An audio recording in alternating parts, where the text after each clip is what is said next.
It's just weeks away, the trial in the terrifying murders of 4 college students in Idaho. Ryan, what are you doing? Now, startling new information, video never seen before. There's evidence to show that his car left in such a hurry he almost hit somebody. Yep, that's right.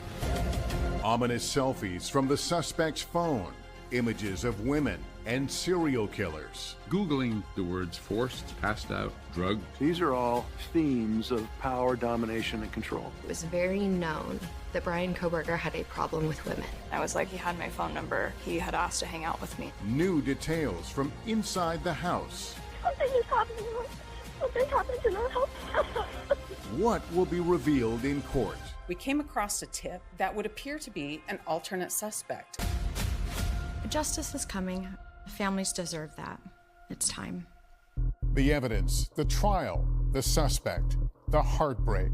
Tonight, you're inside this case like never before. I'm Lester Holt, and this is Dateline.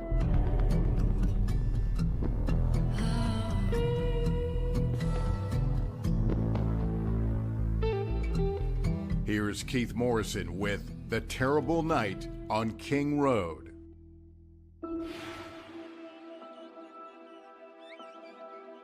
And now spring has come to Moscow, Idaho, and fresh life with it. Soon, another army of graduates will be released into the world. And not far from King Road, and the infamous student boarding house where 4 students were murdered in November of 2022, the school has built a memorial. With the trial of accused killer Bryan Kohberger now just 12 weeks away, it's the crime no one can forget. What happens to these young people is a scene from a horror movie, and yet it was real. Yes, about which we now know more. In the 2 years since our last report, we have learned things, heard and seen things that have never before been reported. We've gathered this information carefully and methodically from sources with direct knowledge of the evidence, sources we trust. What new information? Well, this, for example. Never before publicly seen security videos that show a white car circling the block that terrible night, pulling up to the house just before the murders occurred, and speeding away after. And these never before seen photos from Bryan Kohberger's phone. We've learned from our sources about a previously unreported brutality. I think it's a clue there was a special anger toward that male. And those same sources close to the investigation have told us which one of the 4 victims they believe was the intended target. 21-year-old Maddie Mogen. What in the world would make anybody want to target Maddie of all people, the way you describe her? She's so beautiful. Maybe an ideal for someone who couldn't have that ideal. Mm-hmm. Angela Nevejas considered Maddie a member of her family. Her daughter Ashlyn was Maddie's best friend. The young women grew up together in Coeur d'Alene, about an hour and a half north of Moscow. Both attended the University of Idaho and were roommates in that big 6-bedroom house just a block from campus at 1122 King Road. They had coffee together, they did yoga together, they walked to class together. So when the girls would get bored in Moscow, they would come and stay with us. And my husband is like, oh no, the sorority girls are coming this weekend, better watch out. Those sorority girls included 21-year-old Kaylee Gonsalves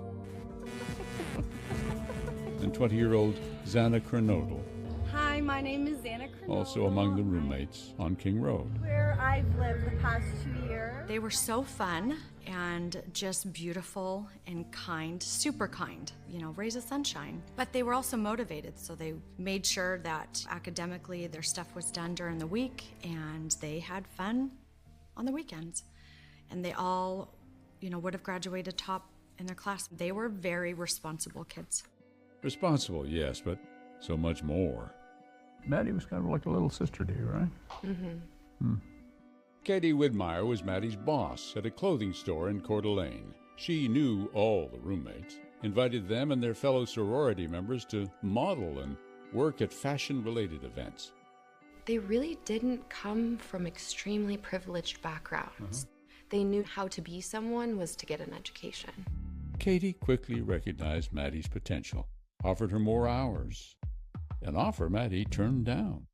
And I called her up and I was like, Maddie girl, why are you not taking more hours? And she said that she makes $2 more an hour at her serving job.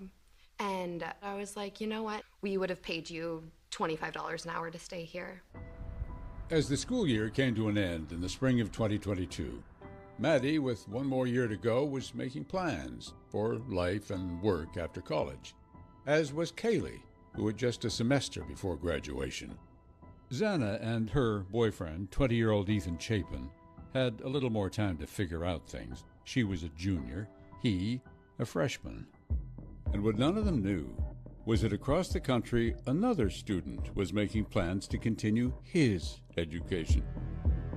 Brian Kohberger had grown up in the Pocono Mountains of eastern Pennsylvania, an awkward kid who'd struggled with his weight, with girls. He'd written that he once looked in the mirror and saw a sickly, tired, useless, and stupid man.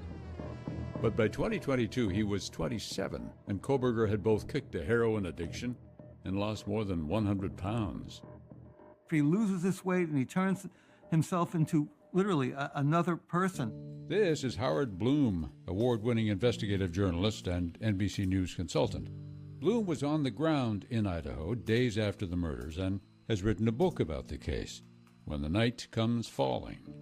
He has studied Kohberger intently. His body becomes a temple. He's eating vegan. He's working out. So he's created this other individual. And this new Brian had also found his calling, criminology.